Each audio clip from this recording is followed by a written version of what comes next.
Recording by Grant Love. The Veiled Nun of St. Leonards by W.T. Linskill. Curiously enough, although I have been in many old haunted castles and churches, at the exactly correct hour, viz. midnight, in Scotland, England, Wales, and the Rhine country, yet I have never been able to either see or hear a ghost of any sort.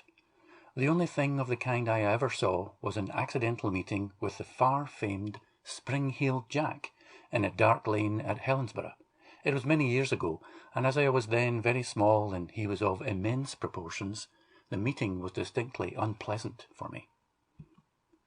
Now, from legends we learn that St. Andrews is possessed of a prodigious number of supernatural appearances of different kinds, sizes and shapes, most of them of an awe-inspiring and blood-curdling type.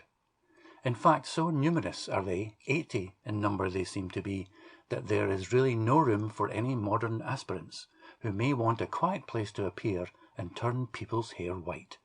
It might be well to mention a few of them before telling the tale of the Veiled Nun of St. Leonard's Church Avenue. We will put aside ordinary banshees and things that can only be heard. Well, there is the celebrated phantom coach that Willie Carson told us of. It has been heard and seen by many.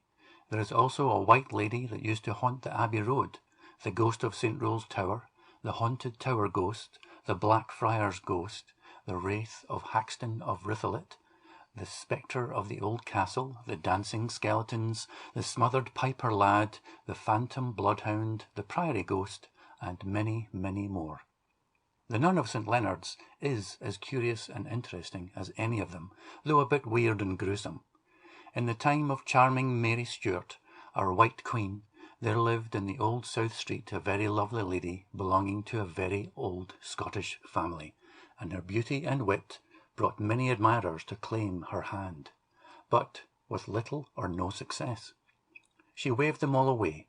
At last she became affianced to a fine and brave young fellow who came from the East Lothian country, and for some months all went merrily as a married belle, but at last clouds overspread the rosy horizon.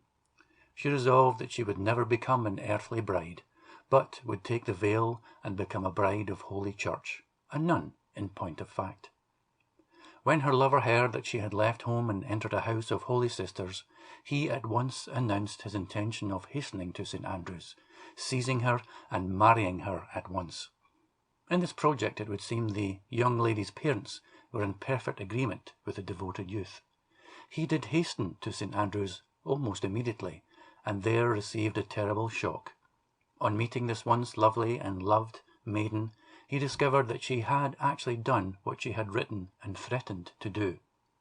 Sooner than be an earthly bride, she had mutilated her face by slitting her nostrils.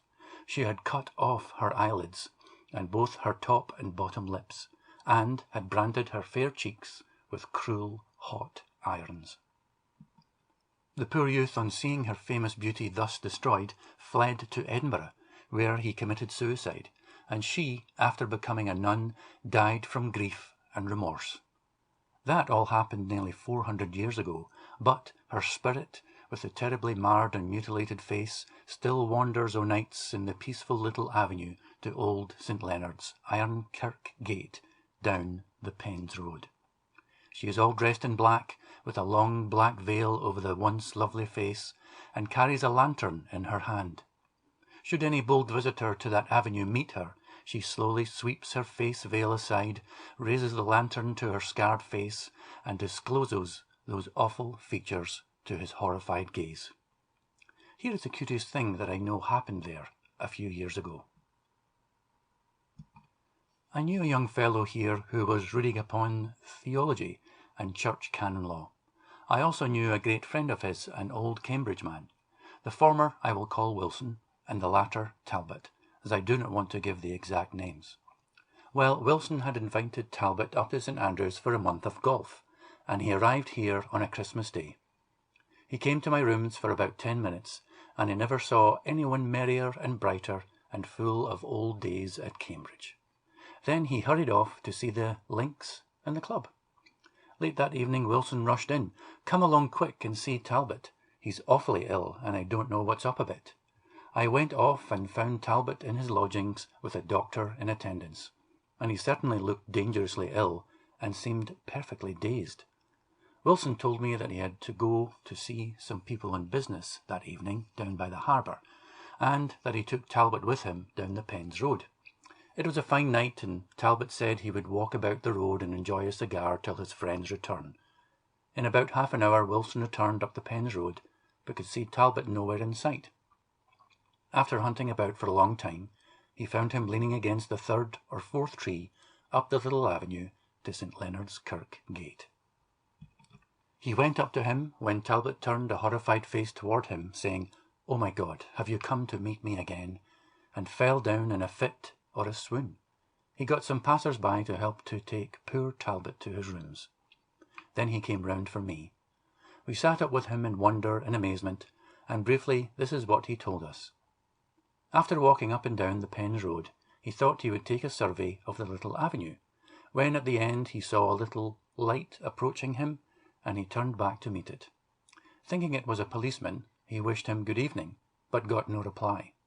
On approaching nearer, he saw it to be a veiled female with a lantern. Getting quite close, she stopped in front of him, drew aside her long veil, and held up the lantern towards him.